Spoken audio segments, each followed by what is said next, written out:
ये हुआ 1 घंटा और ये हुआ 2 घंटा। अब सब कुछ जल्दी जल्दी जोड़ लेते हैं। टोटल आज हमने कितना घंटे स्टडी की, क्योंकि 13 घंटे ज़्यादा का चैलेंज हो चुका है। अलार्म वॉच भी बज चुकी है। सुबह इतना जल्दी क्यों हो जाती है यार। जल्दी जल्दी मैं उठा और जल्दी जल्दी मैंने फिर पानी गटगटाया। जल्दी जल्दी पानी गटगटाने से क्या हुआ कि थोड़ा एनर्जी, हाँ अभी जग गए हैं। फिर मैंने उठाया ब्रश, जल्दी से गए हम ब्रश करने, क्योंकि बिना ब्रश किए तो मज़ा नहीं आता। फिर से नींद आ जाती है। फिर ब्रश के साथ साथ कुछ खाने के लिए भी चाहिए ना। खाने के लिए मैंने फुलाता हूँ चना। चना को रात में भिगो दो और दोपहर में सुबह निकाल के ये मैंने दिखाया आपको चना। और फिर जल्दी से थोड़ा फ्रेश हो जाओ, है ना। क्रीम पाउडर लगा के अच्छा भी तो दिखना चाहिए। ऐनक साफ ना करने पर कुछ ऐसा होता है। माँ मुझे कुछ दिखाई नहीं दे रहा माँ। फिर ये रहा हमारा आज का शेड्यूल, जो कि लगभग डेली यही रहता है, 4 बजे से रात के 11 बजे तक। ये रहा स्टडी टेबल। आ जाओ स्टार्ट करते हैं अपनी स्टडी। और स्टडी टेबल पर आते ही सबसे पहले मैं अपनी इस छोटी सी प्यारी सी डायरी में लिखता हूँ स्टडी टेबल पर आने का टाइम, क्योंकि दोनों टाइम अलग अलग हो सकते हैं। यहाँ पे जैसे आप देख सकते हो, उसके बाद मैंने थोड़ा सा मेडिटेशन किया अराउंड 2 से 3 मिनट तक, जो कि आपके माइंड को फ्रेश कर देता है। तो मैं बता रहा था आपको टाइम के बारे में, क्योंकि टाइम जब हम बैठते हैं ना स्टडी टेबल पे और जगते हैं, वो टाइम डिफरेंट हो सकता है। जैसे कि मैं जगा था 3:50 में, बट स्टडी स्टार्ट करने का टाइम कितना है, 4:20 है ना। यानी कि कितना ज़्यादा टाइम डिफरेंस है। अराउंड आधे घंटे हमारे केवल ये सारी चीज़ों में चले गए। बट हमारा माइंड तो होता बहुत ही होशियार। जैसे हम ज़्यादा स्टडी कर लेते हैं ना, तो माइंड बोलता है मेरे तो सब कुछ याद है, मुझे सब कुछ याद रहता है, क्यों तो पप्पू थोड़ी ना है ना। तो जैसे हमने आज 10 घंटे स्टडी की, हमने एक्चुअल में स्टडी 4 ही घंटे की, बट जो टाइम वेस्ट हुआ हमने उसको भी कंक्लूड किया, क्योंकि हमने लिखा नहीं कि कितने घंटे हमने एक्चुअल स्टडी स्टार्ट की, किस टाइम हमने ब्रेक लिया, है ना। तो जैसे हम ये सारी चीज़ें करते हैं तो हमारे माइंड को पता चले आज हमने 10 घंटे स्टडी की। ओ माय गॉड, इतनी ज़्यादा स्टडी कर ली,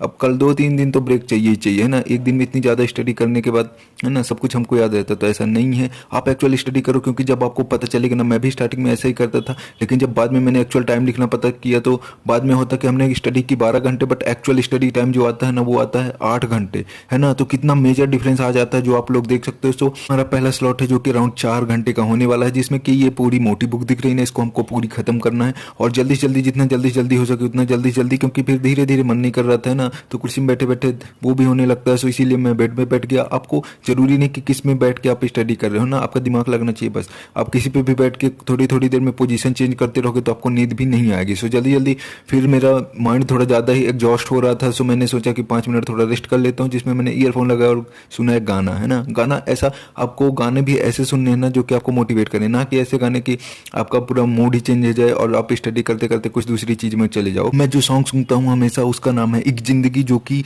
अंग्रेजी मीडियम का सॉन्ग है, जिसमें इरफान पठान है, और बहुत ही प्यारा सॉन्ग है। आप एक बार सुन के जरूर देखना, आपको गूज बम्प आ जाएंगे। वो भी ईयरफोन लगा के सुनना, बहुत ही अच्छा सॉन्ग है। अगर और ज़्यादा मोटिवेटिंग चाहिए तो आपको आरंभ प्रचंड सुन सकते हो, जो कि अराउंड ना सुनने के बाद लगता है बस अभी एग्जाम दे दो, हम अभी फोड़ देंगे। इतना लिरिक्स उसके इतने प्यारे हैं ना कि क्या बताऊँ। सो ऐसे और इंटरेस्टिंग वीडियोज़ के लिए चैनल को भी सब्सक्राइब कर लो यार, ओके। और ऐसे इंस्पायरिंग और अच्छे अच्छे मोटिवेटिंग कोट्स और अच्छे अच्छे थॉट्स भी शेयर किए जाते हैं। सो चैनल को भी सब्सक्राइब कर लो। और फिर जल्दी से ही मैंने सॉन्ग को खत्म करके और मूड थोड़ा रिफ्रेश हो गया, तो मैंने जल्दी जल्दी फिर से नोट्स उठाई। और आप देख सकते हो कितना सारा मैंने रिवीजन कर चुका है। बहुत ही थोड़ा सा ही रिवीजन बचा था। उसके बाद फिर मैंने जल्दी जल्दी बचा हुआ भी रिवीजन किया। लोग भी मुझे नहीं जानते, उनके लिए भी मैं बता दूं कि मैं गेट 2023 के लिए प्रिपेयर कर रहा हूं, और मैं कॉलेज मेरा कंप्लीट हो चुका है, जो कि 2022 में। सो ये मेरा ड्रॉप ईयर है, इसीलिए स्ट्रेस भी थोड़ा ज़्यादा हो जाता है लोगों के पास, है ना। सो आप लोग भी प्रिपेयर कर सकते हो और सभी के एग्जाम निकल सकते हो। उसके बाद जैसे ही ये कंप्लीट हुआ, 8 बज गए, 4 से लेकर 8 के 4 घंटे का स्लॉट हो गया। अब हमारा टाइम आ गया नाश्ते के लिए।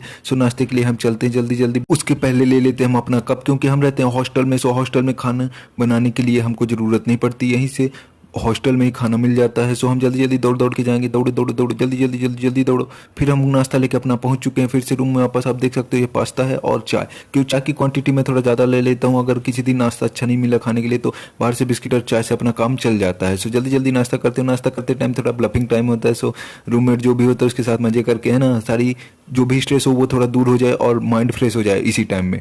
फिर हम आ चुके हैं। फिर से अपना जल्दी से नेक्स्ट सेशन स्टार्ट करते हुए अराउंड आधे से 1 घंटे का ब्रेक नाश्ते के लिए, और पूरा माइंड फ्रेश हो चुका है। उसके बाद फिर से हमने अपना नया सेशन स्टार्ट किया, जिसमें हम अच्छे से अच्छे स्टडी कर रहे हैं, और जो नोट्स मैं पहले कर रहा था उसी को आगे कंप्लीट करना है, क्योंकि थोड़ा सा बच गया था, है ना। 4 घंटे के सेशन में नहीं हो पाया था। सो एक बात ये भी है कि जरूरी नहीं कि जो आप जितना करते हो, है ना, कई बार हम करते हैं ना कि हमने बहुत ही बड़ा टास्क दे दिया अपने को और हम फिर उसको कंप्लीट नहीं कर पाते, और फिर माइंड का मैंने बताया, वो बोले इतना नहीं हो पाया तुमसे, क्या करोगे, तुम तो कर ही नहीं पाते हो, बोल देते इतना कर ही नहीं पाते हो, है ना। सो माइंड इस तरह से हमको डाइवर्ट कर देता कि तुमसे भैया ना हो पाएगा। फिर उसके बाद 4 घंटे का सेशन हो गया खत्म। तो फिर बहुत जोरों से लगी थी भूख। सो हम जल्दी जल्दी दौड़ दौड़ के गए भूख। और ये देख सकते हो आप, ये कुछ हॉस्टल का खाना है जो कि आपको एडजस्ट करना ही पड़ेगा, है ना। सो किसी तरह से एडजस्ट करके खाना खाया और फिर से, ओ माय गॉड, ये तो मैं नहाना ही भूल गया बीच में। मैंने फिर से स्टडी स्टार्ट कर दी और अराउंड ये मैंने फिर 1 बजे लगभग अपनी स्टडी स्टार्ट की। जो नेक्स्ट सेशन मैंने किया, आप देख सकते हो पूरी बुक खत्म हो चुकी है ना, जो मैंने स्टार्ट किया था। उसके बाद मैंने दूसरा सब्जेक्ट उठाया जो कि रिवीजन है।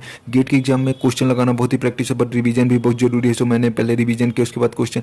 बीच में ही आ गया एक फॉर्म, है ना। मैंने थोड़ा सा यूट्यूब खोला जिसमें कि इसरो का अप्रेंटिस के लिए फॉर्म आया था। सो मैंने सोचा फिल कर देते हैं, कोई भी फीस नहीं है ना, और एमपी के लिए ही है, अपने रीजन के लिए। सो फिल करना जरूरी है। और मैं एक चीज़ और आप लोगों को बोलना चाहूँगा कि एक एग्जाम के बेस पे ना रहो, जितने भी रिलेटेड एग्जाम हो सभी के फॉर्म डालो। क्योंकि अगर एक एग्जाम के लिए आप बैठे रहोगे ना, तो जरूरी नहीं कि आप कब तक, है ना, और एग्जाम जरूरी नहीं कि आप पूरा पढ़ के गए हो तो आपका एग्जाम निकल ही जाएगा। पूरी चीज़ें डिपेंड करती है उस 3 घंटे। उस 3 घंटे में एक भी क्वेश्चन ऐसा आ गया जो आपसे नहीं बना या थोड़ा ज़्यादा टाइम लग गया, तो इसी टाइम आपको लगने लगता कि ये अब तो हो ही नहीं पाएगा, है ना। तो वो 3 घंटे बहुत ज़्यादा मैटर करते हैं, कितना पढ़ा है, क्या किया है। कोई एवरेज भी अगर उससे क्वेश्चन बन रहे तो वो कर पाएगा, नहीं बन रहे तो नहीं कर पाएगा, है ना। सो वो 3 घंटे, एग्जाम के 3 घंटे डिसाइड करते हैं कि हमारा एग्जाम कैसे जाने वाला। कितना ज़्यादा आपने पढ़ा है, क्या किया है, वो कुछ भी चेंज हो सकता है उस 3 घंटे में। सो जरूरी नहीं कि हमने पूरा पढ़ के गया है तो वो एग्जाम निकल ही जाएगा। पढ़ पढ़ के 2 बुक खत्म हो चुकी है, तीसरी स्टार्ट हो चुकी है, और तीसरी में भी हमने टाइम लिखा जल्दी से किस टाइम हमने स्टार्ट किया, और माइंड हो चुका था एग्जॉस्ट। सो अब हो चुकी थी रात भी, आप देख सकते हो सामने पानी गिरने लगा, बहुत ही अच्छा मौसम था, सामने मंदिर भी था।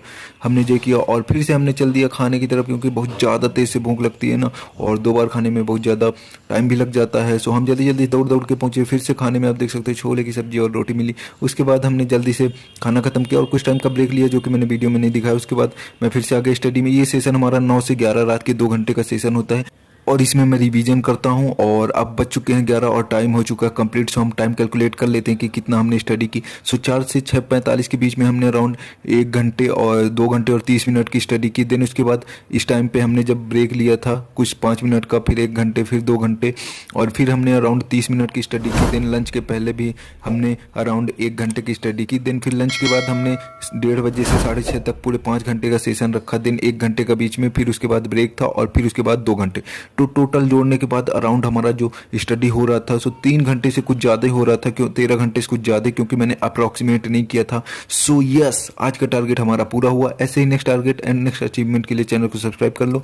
और यस, उसके बाद मैंने चद्दर डाला और सो गया बस।